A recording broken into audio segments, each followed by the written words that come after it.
Ay, magandang araw sa inyo lahat. Nung nakaraan, sinare ko sa inyo yung video ng ating mic para ikabit sa ating cellphone. Ikabit siya sa ating GoPro.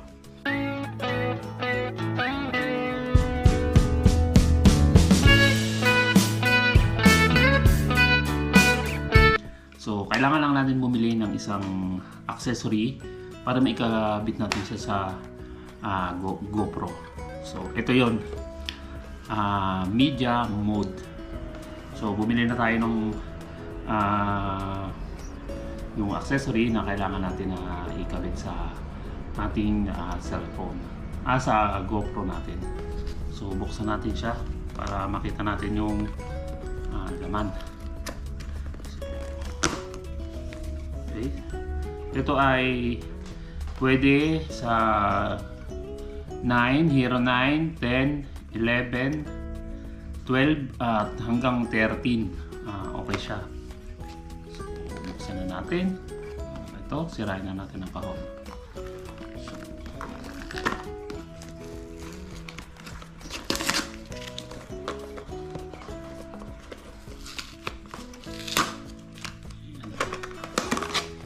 Okay. Unang yung mga gadget na kasama niya. Tingnan natin. Okay. Ayan.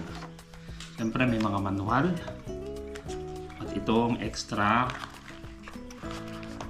hook para sa ating GoPro. Saka ito. Ayan. At ito. Ayan. So dito natin ikakabit ang ating cellphone. Tingnan natin kung ano ito binubuksan.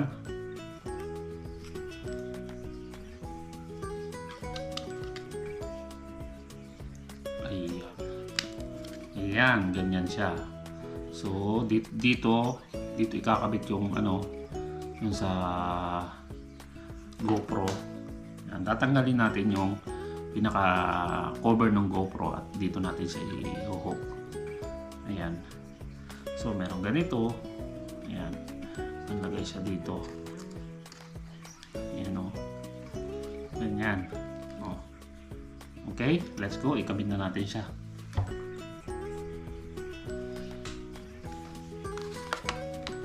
So bali ganito yung mangyayari sa kanya. Ito lagay natin dito para alisin muna natin ito. Tapos ito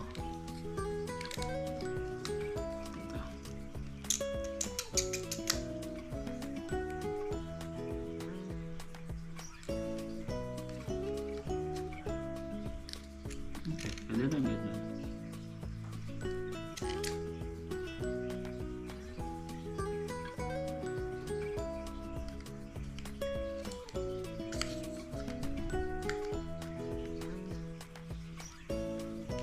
Tapos meron ditong mga pwedeng pagkabitan. Ayan.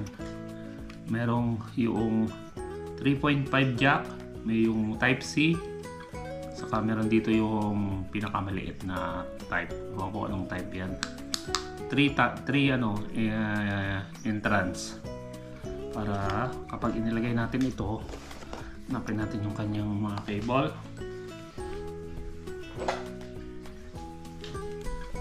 Like nito.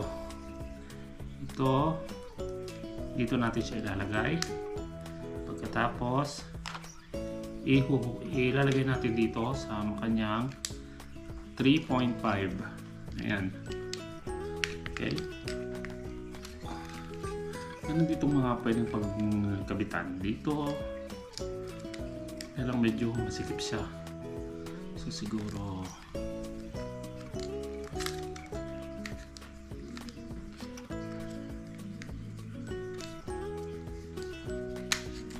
ayan, ganyan siya. Nakaganyan siya para naka-attack na siya sa ating GoPro. Ayan. So, ayan. So, dalawa na yung nakakonect.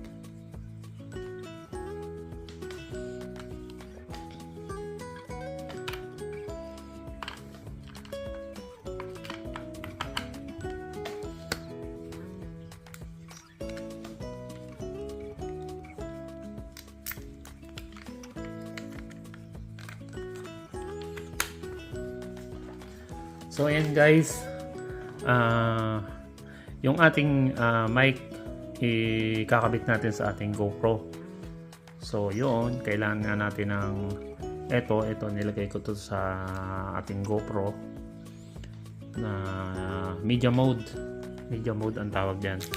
So pakita ko sa inyo, tanggalin ko muna ulit siya. So ganito lang siya. Yan.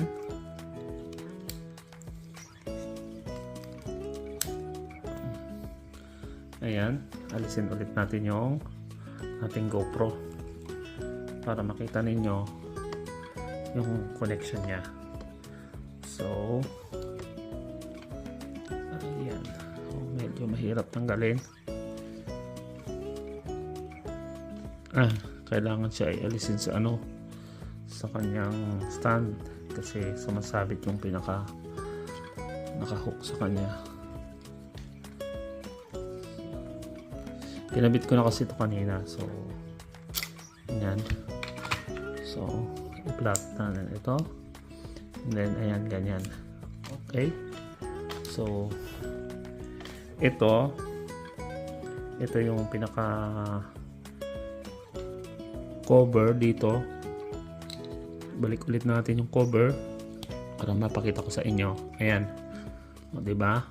Ito yung pinaka cover ng ating GoPro. Ito yon kapag wala yung media mode. Ito yung media mode. Meron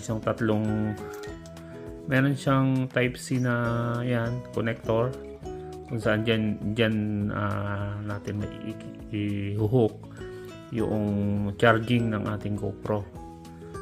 So ito yon. Ito kapag inalis natin to sa loob na yan, ayan, dito ito type C hook, yan yung ayan pakita ko sa inyo. Ayan, be sure na straight siya. Okay, straight. Ayun, kita nyo doon, hindi natin makikita. Ayun, okay, nakakabit na siya. And then close natin dito. Ayan, ganyan na magiging itsura niya. Meron tatlong kabitan dito na in. Ayan, yung 3.5. Ito yon. Kakabit natin dito. Pwede natin siyang gamitin na ganyan. Meron din naman na itong type C. Ito type C. Ayan, ilagay natin dito. Ayan. Tapos dito natin ikakabit yung ating receiver. Ito itong receiver. So isa lang ang gamitin natin yung 3.5. Okay. Ayan, ito ang gamitin natin. So dito, okay, sala, ayan, okay na siya. Tapos i-hook natin dito sa ibabaw. Ayan, okay na siya. Ganyan, ganyan, gusto mo ka ganyan. So kapag wala pang mic na nakakonect, nagbi-blink siya ng blue.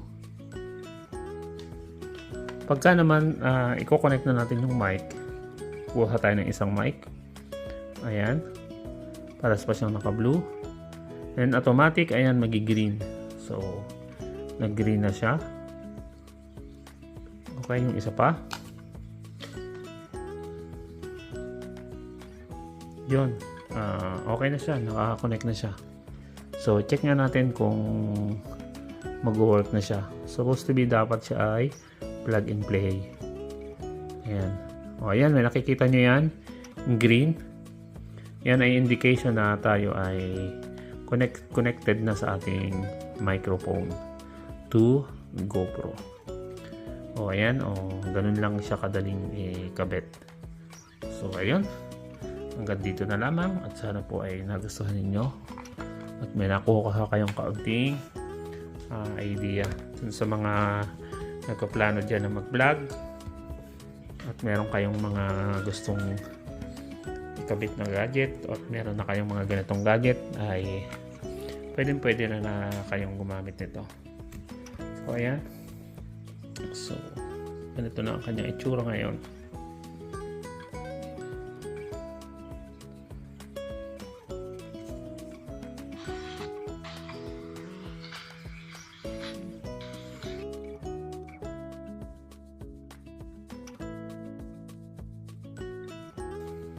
Ayan, hanggang dito na lang at sana po ay nagustuhan.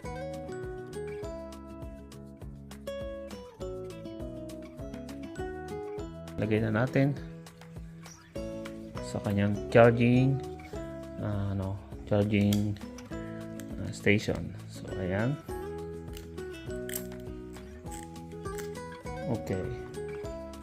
Okay. Ayan, maraming salamat. Sana po ay nagustuhan ninyo ang aking simpleng ibinahagi sa inyo.